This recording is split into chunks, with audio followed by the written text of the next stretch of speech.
ಮಹದೇಶ್ವರನಿಗೆ ವಿಶೇಷ ಪೂಜೆಯನ್ನ ಸಲ್ಲಿಕೆ ಮಾಡ್ತಾರೆ. ಇನ್ನೇನು ಕೆಲವೇ ನಿಮಿಷಗಳಲ್ಲಿ ಮಲೆ ಮಹದೇಶ್ವರ ಬೆಟ್ಟಕ್ಕೆ ಸಿಎಂ ಭೇಟಿಯನ್ನ ಕೊಡ್ತಾರೆ. ಇಲ್ಲಿ ದೇವರ ದರ್ಶನವನ್ನ ಪಡ್ಕೊಂಡು ಅದಾದ್ಮೇಲೆ ಸುತ್ತೂರು ಶಾಖಾ ಮಠಕ್ಕೆ ಭೇಟಿ ಕೊಡ್ತಾರೆ. ಕೋವಿಡ್ ಕಾರಣದಿಂದ ಕೇವಲ 200 ಮಂದಿಗೆ ಮಾತ್ರ ಅವಕಾಶ ಇದೆ. ಇವತ್ತು 123.77 ಕೋಟಿ ವೆಚ್ಚದ ಕಾಮಗಾರಿಗಳಿಗೆ ಸಿಎಂ ಚಾಲನೆಯನ್ನು ಕೊಡ್ತಾರೆ. ಇನ್ನು ತಾಳಬೆಟ್ಟದಿಂದ ಮಹದೇಶ್ವರ ಬೆಟ್ಟದವರೆಗೆ ಗ್ರಾನೈಟ್ ಮೆಟ್ಟಿಲುಗಳ ನಿರ್ಮಾಣ ಆಗಿದೆ. ಭಕ್ತಾದಿಗಳ ಅನುಕೂಲಕ್ಕೆ ಕ್ಯೂ ಲೈನ್ ನಿರ್ಮಾಣ ಇದೆ.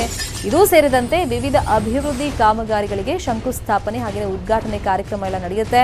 ಸೊ ಇದರಲ್ಲಿ ಯಡಿಯೂರಪ್ಪ ಅವರು ಪಾಲ್ಗೊಳ್ತಾರೆ. ಇನ್ನು ಸುತ್ತೂರು ಶ್ರೀಗಳು, ಡಿಸಿಎಂ ಗೋವಿಂದ ಕಾರಜೋಳ, ಸಚಿವರಾದ ಸುರೇಶ್ ಕುಮಾರ್, ಕೋಟಾ ಶ್ರೀನಿವಾಸ್ ಪೂಜಾರಿ ಇವರೆಲ್ಲ ಪಾಲ್ಗೊಳ್ತಾರೆ. ಕೋವಿಡ್ ಇರೋ ಕಾರಣದಿಂದಾಗಿ ಕೇವಲ 200 ಜನರಿಗಷ್ಟೇ ಅಲ್ಲಿ ಅವಕಾಶ ಇದೆ.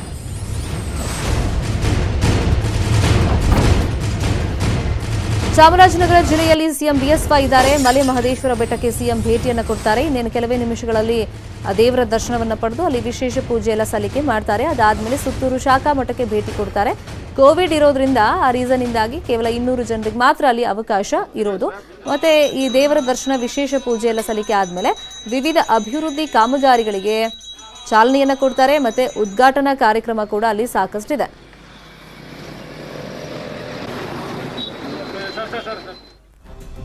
ಮಾಜಿ ಸಚಿವ ರೋಷನ್ ಬೇಗ್ಗೆ ಎದೆ ನೋವು ಕಾಣಿಸಿಕೊಂಡಿದೆ. ನಿನ್ನೆ ಮಧ್ಯಾಹ್ನ ಜಯದೇವ ಆಸ್ಪತ್ರೆಗೆ ದಾಖಲಾಗಿ ಚಿಕಿತ್ಸೆಯನ್ನ ಪಡ್ಕೊಳ್ತಾ ಇದ್ದಾರೆ. ಮತ್ತೆ ಅವರಿಗೆ ಈ ಬ್ಲಡ್ ಪ್ರೆಷರ್ ಮತ್ತೆ ಶುಗರ್ ಸಮಸ್ಯೆ ಕೂಡ ಇದೆ.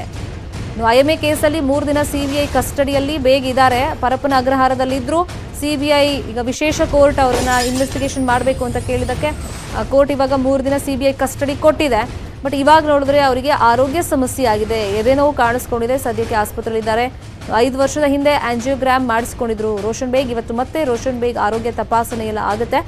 ಒಂದು ವೇಳೆ ಆರೋಗ್ಯದ ಪರಿಸ್ಥಿತಿ ಸುಧಾರಣೆ ಕಂಡಿದ್ರೆ ಈಗ ಜೈಲಿಗೆ ರಿಪೋರ್ಟ್ ಬರೆದು ಕಸ್ಟಡಿಗೆ ಸಿಬಿಐ ಅಧಿಕಾರಿಗಳು ಪಡೀತಾರೆ.